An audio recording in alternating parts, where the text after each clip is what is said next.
Harriet, why you've been trying to murder me? Ever since you moved in, you've tried to creep up behind me and make me trip. Why'd you do this, Harriet? Why you try to murder me?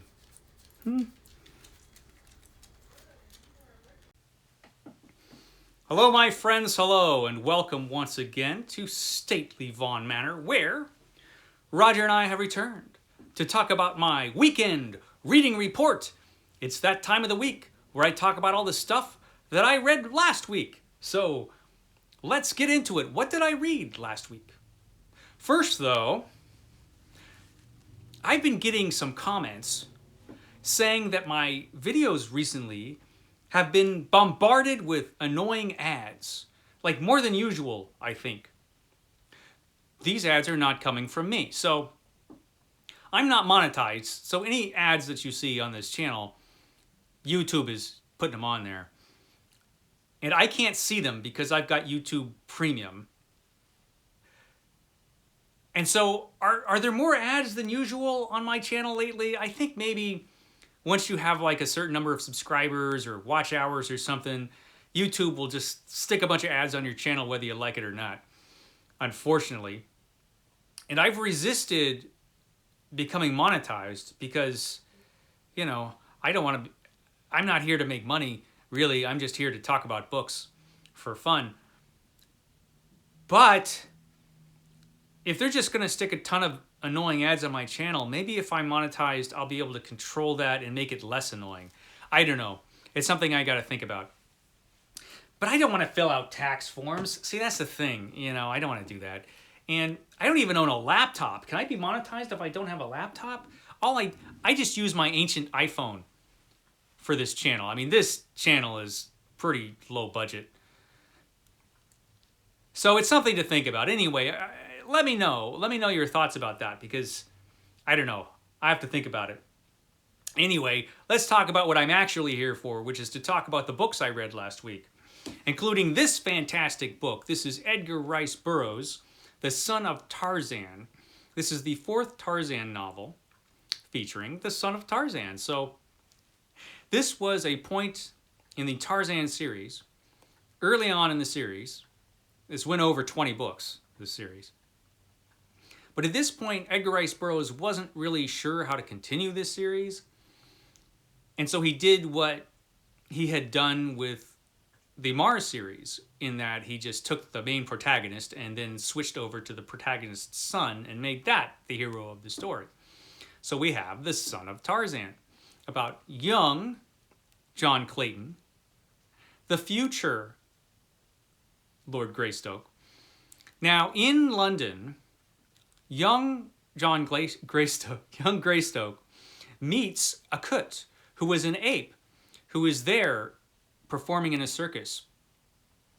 And Akut was good friends with Tarzan. And so, through a series of circumstances, I'm simplifying things, very complex plot, the Son of Tarzan. But anyway, the Son of Tarzan, John Clayton, decides to take Akut back to Africa where he belongs. Bring him home. And so he does that. But once they get to Africa, Akut ends up killing some guy. He deserved it, but he ends up killing some guy. And then young Greystoke, young John Clayton thinks, you know what, I'm going to be blamed for this. And so, long story short, they both end up in the jungle. The Son of Tarzan grows up as an ape man, much like his father, and he becomes Korak, the killer. That is the name the apes give him because, he's always killing people and things. It's an appropriate name because Korak is always killing like folks when he really doesn't have to. He's kind of like Korak the murderer in this book. This book is a lot of fun. This is actually one of my favorite Tarzan novels. This could be one of my favorite Edgar Rice Burroughs novels, actually, come to think of it. It's everything you want in an Edgar Rice Burroughs book. It's fast-paced. The adventure is great. Ton of fun. Lots of violence, as you want. There is the unfortunate period racism that rears its ugly head in here, as you would expect, I guess. The native Africans are savages. That's how they're described. Although, Edgar Rice Burroughs points out that Korak is like way more savage and terrible than any of the native Africans, like by a long shot. He makes that pretty clear. Also, this book has a character called Miriam, who becomes Korak's girlfriend, basically. She is the daughter of a French officer who is kidnapped by an Arab chieftain out of revenge, because, you know, he is pissed off at her father, the French officer. Anyway, he kidnaps young Miriam, and she grows up horribly abused and maltreated until she is rescued by Korak and taken into the jungle, where she becomes a jungle girl, basically, and has a bunch of adventures along with Korak. And she is a really, really interesting character. And this book is as much about Miriam as it is about Korak, if not more so. You can tell that Edgar Rice Burroughs was really interested in the character of Miriam. And her character is very well developed, and she's just a great character. And it raises this book even higher than it otherwise would have been. And it already was great, let's face it. It's The Son of Tarzan. It's a masterpiece. So I had a fun time reading this. In my 500 book challenge, the challenge where I'm reading 500 books before I will buy any new ones, this is, I believe, number 43. I think this is 43. If I'm wrong, I'll correct myself, but I think it's 43. And it was tremendous fun. So this is what I read. This is the first thing I finished this week. Then I actually got some stuff in the mail. I've been emailing back and forth with a viewer who is really into Mary Shelley. She's a big fan of Mary Shelley. And recently, convoluted story, I've been talking to Shawn D. Standfast, who has a great channel. And recently he's been reading Dracula and doing a deep dive into the text of Dracula. And one of the things he's been talking about, one of the books he's been talking about, is the Norton Critical Edition of Dracula. And I used to have a Norton Critical of Frankenstein. So I asked this viewer, you know, whether this was worth having. I used to have one, sent it to a viewer because I've got so many copies of Frankenstein. I'm like, should I have kept that? Would that be a good thing to have? She's like, you need that. You need that. And so she sent me the Norton Critical Edition of Frankenstein. Just to be kind. Thank you, Lisa, for sending this to me. But not only this, I didn't just get this. She also sent a Norton Critical Edition of The Last Man. We started talking about Mary Shelley because Roger chose The Last Man as his July pick for Roger's Cheap Old Book Club. I had no idea this even existed. I didn't know there were any kind of critical editions of The Last Man at all. I guess this is new. So this surprises me, and I'm very, very happy to get this since I'm going to have to read this book. I already had it, but this is an actual critical edition with all kinds of extra stuff in it about this book. I'm a little surprised they did it, because from most of what I hear about The Last Man, most of the things that make it interesting have nothing to do with the story. It is a story of a global pandemic. I think that's probably why this exists. This was put together during the COVID-19 pandemic. So it is about that. It is about a very terrible pandemic that, you know, well, it's called The Last Man. You can guess what happens. But most of the things I think that make this interesting have nothing to do with the story. It has to do with things about Mary Shelley and where she was at in her life and that kind of thing. And some things about the story are interesting, from what I hear. But I haven't read the book, and so I'm looking forward to this. This is a great thing to have. But since I already had this, I thought, you know, is this the time during my 500 book challenge when I'm going to read Frankenstein? It is Horror Mayhem. It's Horror Mayhem this month, where we're reading short horror novels and stories, and this is a short novel. So I thought, what the heck, you know? The thing is, I can't revisit Frankenstein till after the challenge is over, because you can only read a book once during the 500 book challenge. It only counts one time, of course. So this is the time when I read Frankenstein. I read Frankenstein again this week. Book 44 in the challenge. Every time I read Frankenstein, I get something different out of it. And that was true this time as well.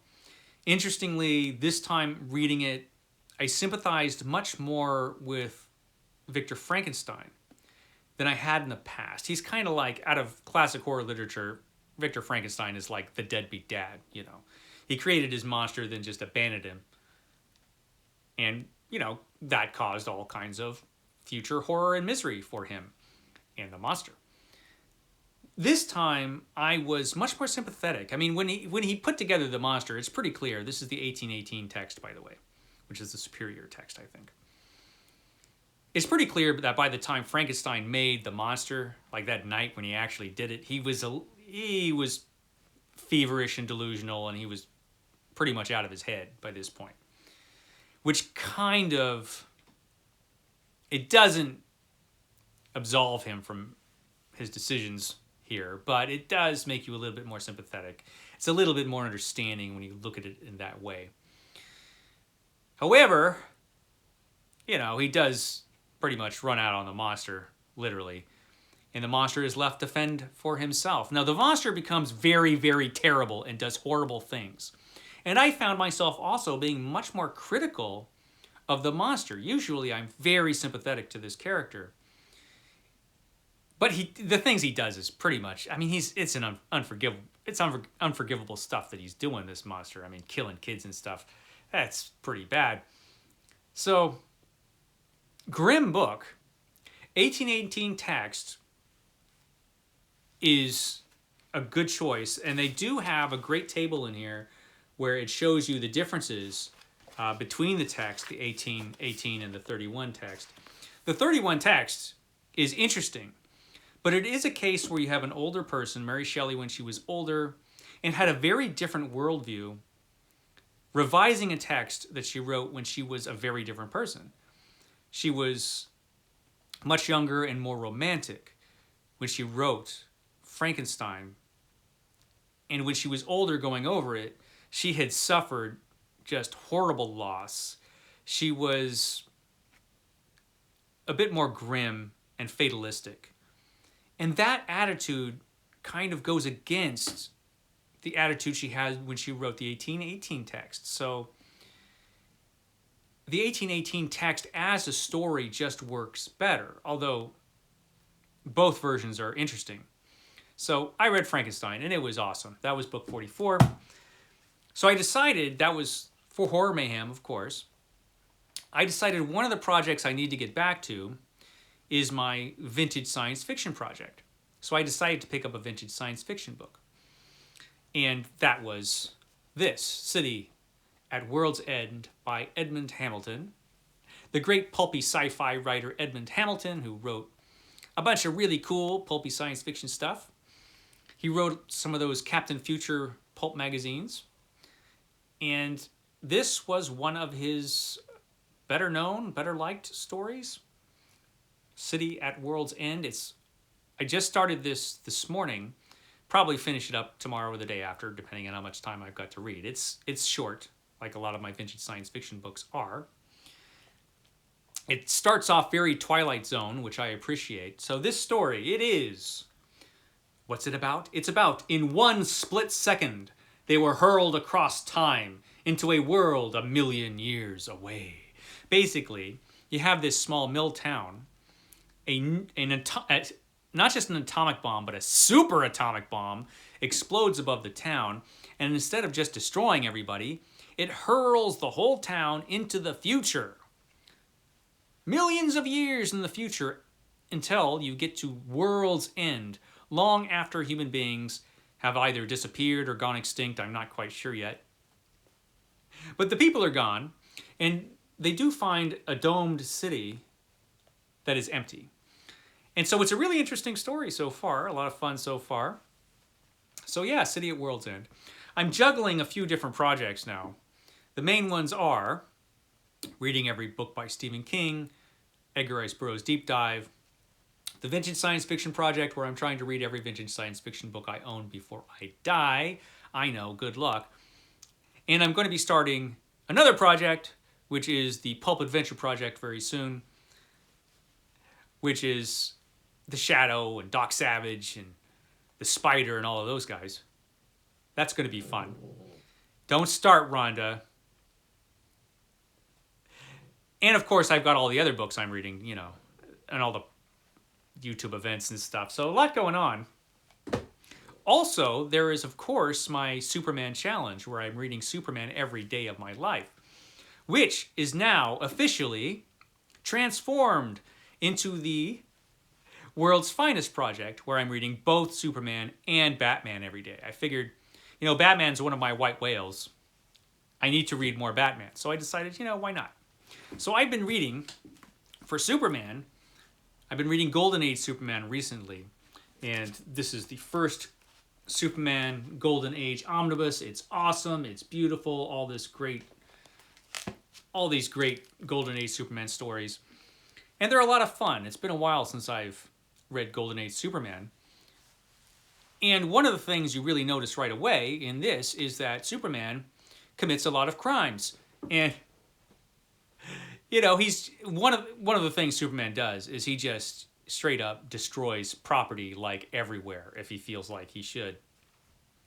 Takes the law into his own hands, always. I've noticed Superman was quite a bit different. He's kind of like, if you compare this Superman to Silver Age Superman, it's like night and day.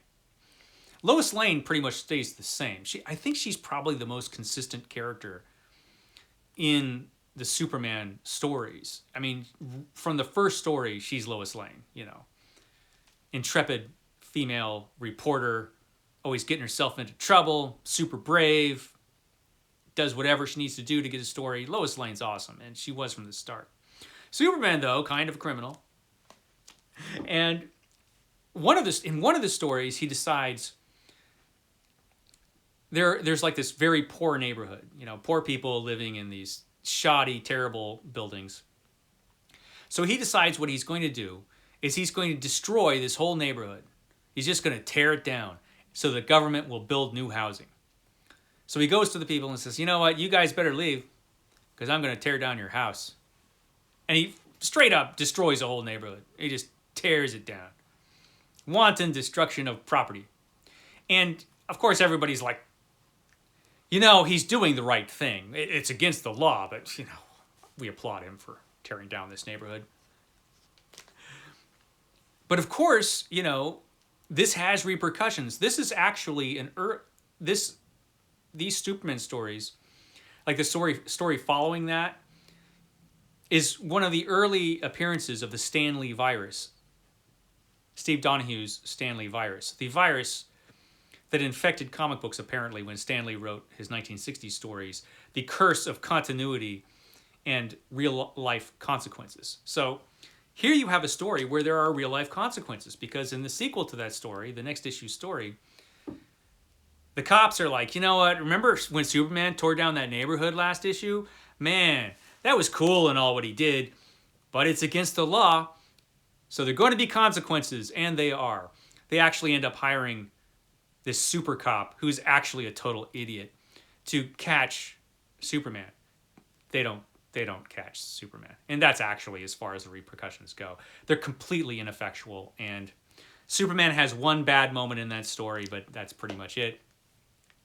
And he gets away with it, and he gets to destroy more property in future stories. It's great. This is so much fun. This project, reading Superman and now Batman every day, has just been so great. It's been so much fun. And so I'm also reading Batman, of course. And so I'm reading Golden Age Batman since I'm reading Golden Age Superman. I didn't upgrade to the omnibus volumes for Batman. I still have all my Golden Age Batman in these old archive editions that were published in the early 90s. This one was published in 1990, I think.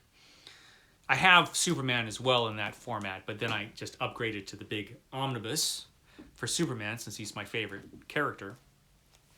But I still have this Golden Age Batman stuff in a bunch of old archive editions. And I haven't read any of this stuff since the early 90s. And so it's been really interesting reading Golden Age Batman. A lot of fun.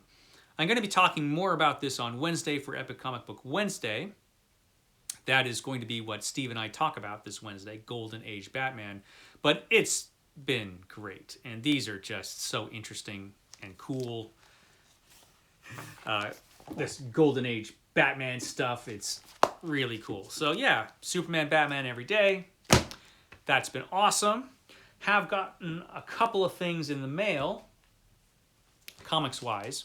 The big one, this is the big one that I got. This is Batman, the Silver Age Omnibus Volume 1. I didn't have any of the Silver Age stuff because I don't have that in archive editions. But we've got, so I am going to start getting the omnibus versions of the Silver Age Batman, and it's about as crazy as you would expect, Silver Age Batman. Some weird stuff seems to be happening in these stories, but it looks incredibly fun. I haven't read any of these stories, I don't think. It looks completely awesome, So the Silver Age Omnibus Batman, this was the big thing that I got this week. But every week, I get Epic Collections in the mail from Marvel. Got a couple Marvel Epic Collections this week. West Coast Avengers, or Avengers West Coast, Darker Than Scarlet. This was the one West Coast Avengers Epic Collection I was missing.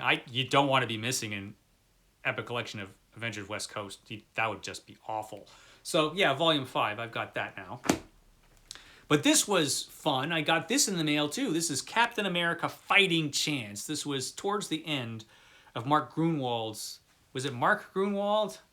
I don't want to be wrong about that. Yeah, it is Mark Gruenwald. He wrote like a gazillion issues of Captain America. This was towards the end of his run, where Captain America's super soldier serum has gone sour and is poisoning him.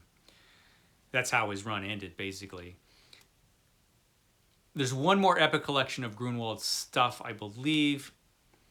And in that one, Captain America gets so sick he has to wear an Iron Man suit, only it's an Iron Captain America. It's not Captain America's finest hour. But look at that great cover. I was buying these issues at the time, and it was not the best time for Captain America. But shortly after this, Mark Waid took over the book, and that was magnificent. So yeah, got that. I think that's everything. Do we have anything more to say? Roger's like, no, we don't have anything more to say. Roger's favorite thing this week, of course, was Frankenstein. Yeah, that was cool. So I am going to be finishing this book. I will probably have one more book for Horror Mayhem after that, but I don't know which book it's going to be. But I will tell you all about it next week. I don't know what video is coming up tomorrow because I haven't thought that far ahead. I will catch you next time.